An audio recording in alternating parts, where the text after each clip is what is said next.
কান দিবেন। আমি এখনো আপনাদেরকে বলছি, বেশি আশা করবেন না, কেউই না থাকতে পারে। ক্যামিও জিনিসটা হলো চমক, তো এটা তো চমকই, আমি নিজেও জানি না এখন কি হচ্ছে। কালকে ঈদের দিন আমি ইনশাল্লাহ বলবো, কারণ আপনারা অনেক কিছুই, আমি একটা স্ট্যাটাস দিয়েছিলাম গুজবে কান দিবেন। আমি এখনো আপনাদেরকে বলছি, বেশি আশা করবেন না, কেউই না থাকতে পারে। পরে আপনি আমাদেরকে বলবেন যে আপনি নাই কেন, আমি কিন্তু একবারও বলি নাই আছে। যেমন তুফানের সময় সবাই বলছেন যিশু কোথায়, যিশু থাকছেন। এবার আইটেম সঙ্গে দেখছি তামান্না ভাটিয়া নাকি থাকছে। তো আপনি এত আশা করেন না, কেউই না থাকতে পারে। তো আমি বলছি, আমরা যেহেতু অফিসিয়ালি বলি না এখনো, তো আপনারা শান্ত থাকেন আর একদিন ওয়েট করেন। আমি বলবো যে এটা তো চমক হলে গিয়ে দেখলে ভালো লাগে আসলে।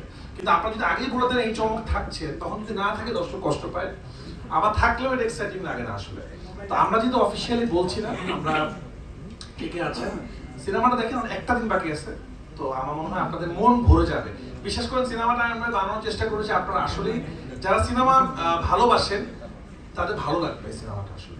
Thank you Tanim, thank you সুন্দর প্রশ্ন করার জন্য।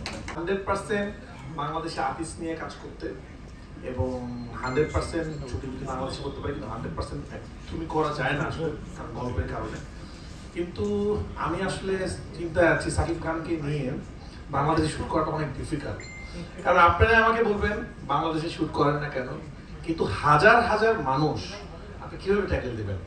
আমরা চিন্তা করেছিলাম যেন আমার প্রতিটা সিনেমাতে আমি এক একটা জায়গায় যাই, এক একটা দেশ এলাকায় যাই, এবং ওই জায়গাটাকে আমরা, ওই জায়গার বিউটি আমরা তুলে ধরি।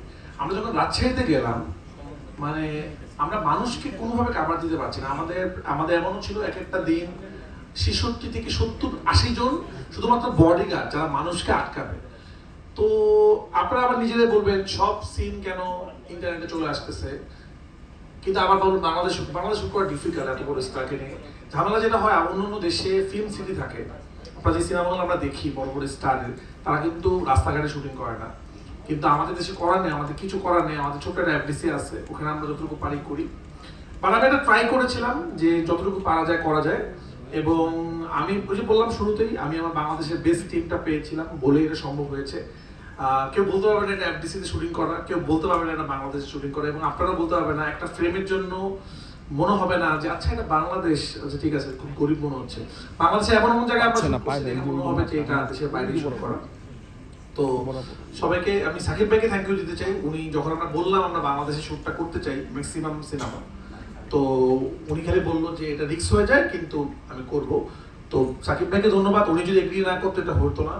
এবং আমার প্রোডাকশন টিম, আমার প্রডিউসার, আমার সবাই আমরা চেষ্টা করেছিলাম যে আমরা এই একটা সিনেমা করবো এমন ভাবে যে সিনেমাতে আসলে বাংলাদেশের সবাই থাকবে এবং বাংলাদেশে আর্টিস্টরা থাকবে।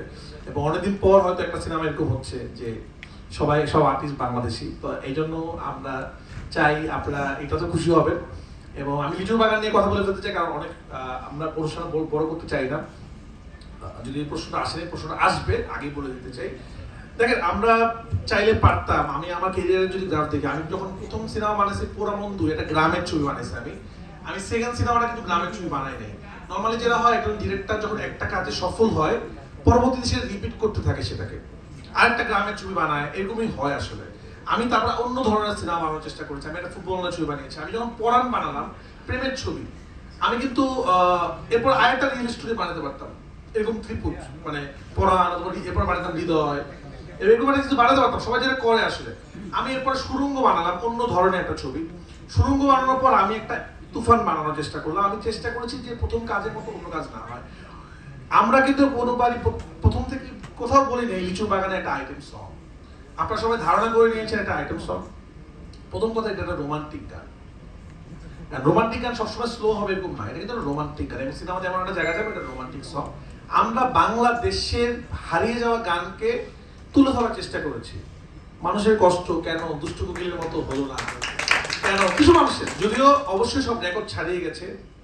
মানে আমি তোমাকে বলবো যে আমরা আসলে বাংলাদেশের একটা হারিয়ে যাওয়া গান, যে গানটা হারিয়ে যাচ্ছিল, সেই গানটা কমার্শিয়াল মাধ্যমে সেই গানটাকে তুলে ধরার চেষ্টা করেছি। বাংলাদেশে শুট করেছি, বাংলাদেশের জিনিসটাকে এমন। এখন দেখেন, আমরা যদি এই গানটাকে একটা ধান খেতে শুট করতাম, ভিজুয়ালি ভালো লাগতো না। আমরা এটাকে সুন্দরভাবে শুট করার চেষ্টা করেছি যেন এটা সব জায়গায় আপনারা খেয়াল করে দেখবেন, দেশের বাইরে প্রচুর রিভিউ হচ্ছে এই গান নিয়ে, দেশের বাইরে থেকে, এবং অনেক মানুষ পছন্দ করছে। তো যাই হোক, অনেকের ধারণা, আমি এটা ক্লিয়ার করে দিলাম যে এটা আইটেম সং না, আমাদের সিনেমার আইটেম সং নাই। এটা আসলে একটা বাংলাদেশি সং, এটা 100% দেশি সং। তো এটা আমরা সিনেমাতে ইন্ট্রোডিউস করার চেষ্টা করেছি যে একটা গানের, সিনেমার মধ্যে এমন একটা গান থাকবে যে গানে আমাদের কালচার থাকবে, যে গানের মধ্যে হঠাৎ করে রোমান্টিক পোর্শন শুরু হয়ে যাবে। তো একটু নতুন, এই জন্য অনেকের কাছে একটু অন্যরকম লাগছে, বাট ভিউয়ারশিপ যেরকম দেখা যাচ্ছে, রেকর্ড সব ভেঙে দিছে। তো এটা হলো দুষ্টু কোকিলের গল্প, আমি বলে নিলাম। তো আমরা সবাই চেষ্টা করেছিলাম বাংলাদেশি কাজ করার জন্য, বাংলাদেশি টিম নিয়ে কাজ করার জন্য, এবং সবাই হেল্প করেছে বলে এটা সম্ভব হয়েছে। সবাইকে অনেক ধন্যবাদ, আপনাদেরকে অনেক ধন্যবাদ, আপনারা আমাদের সাপোর্ট করেছেন। আমি আপনাদের মাধ্যমে আমরা বলতে চাই, আমরা বাংলাদেশে শুটিং করতে চাই, বাংলাদেশি টেকনিশিয়ানদের নিয়ে কাজ করতে চাই। যদি আমাদের একটু ফ্যাসিলিটি থাকে, আমাদের দেশে অনেক ফ্যাসিলিটি নেই, আমাদের কোনো মেকআপ ভ্যান নাই আমাদের আর্টিস্টের জন্য, তারা কোথায় বসবে, আউটডোরে গেলে ওয়াশরুম নাই। তো আমরা অনেক বিপদে, অনেক কষ্ট করে শ্যুটটা করি এবং শ্যুট পসিবল হয় না। আমরা অ্যাকশন করতে চাইলে অ্যাকশনের সেই ফ্যাসিলিটি নাই, শুটিং করার জন্য পারমিশন পাই না আমরা। অন্যান্য দেশে শুটিং করার জন্য রাস্তাঘাট দিয়ে দেয়, অনেক কিছু হয়, আমাদের দেশে নাই। আমরা এয়ারপোর্ট শুটিং করতে গেলে এয়ারপোর্ট পাই না পারমিশন, অনেক জটিলতা হয়, আমাদের প্লেনে শুটিং করা যায় না, ট্রেনে শুটিং করা যায় না।